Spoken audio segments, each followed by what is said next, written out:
la délégation aux collectivités du Sénat est très attentive à la fonction publique territoriale parce que c'est le bras armé de la réalisation des services publics dans tous les métiers, dans les communes, les intercos et les régions. Et moi, je souhaite que l'on soit tous extrêmement attentifs à ça. Il y a la question de la revalorisation des salaires, c'est très vrai, mais aussi un accompagnement au changement et une reconnaissance et une valorisation de ces métiers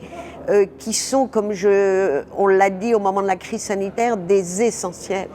Sans la fonction publique territoriale, il n'y a pas d'école, il n'y a pas de cantine, il n'y a pas de centre aéré, il n'y a pas de collecte des déchets, de traitement. Donc ce sont des essentiels.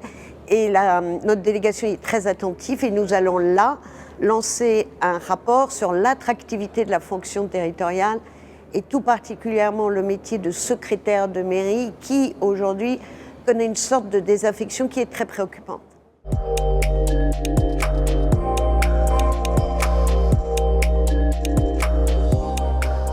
De manière générale, avec beaucoup de conviction, je pense qu'il y a une évolution dans tous les domaines qui est technique, mais qui est aussi sociétale, et que ce que doit entreprendre la fonction publique territoriale et les élus et le Sénat avec, c'est une révolution culturelle, je pense, à la fois en termes de management, en termes d'expertise, en termes de digitalisation, et surtout, je crois, l'enjeu que l'on a, c'est que la fonction territoriale, c'est le creuset de la cohésion sociale puisque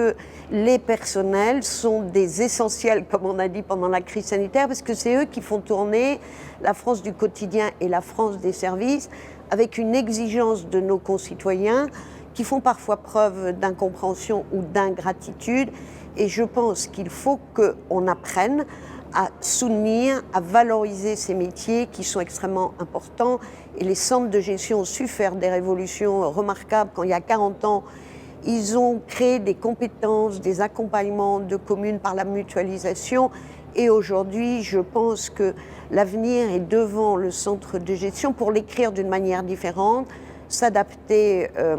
aux évolutions et surtout, il faut avoir de la reconnaissance et de la gratitude pour tous ces métiers qui sont parfois des métiers de l'ombre, mais qui sont les rouages, encore une fois, des services publics au quotidien ou aussi de manière stratégique quand on est sur des enjeux de développement ou des enjeux de transition écologique.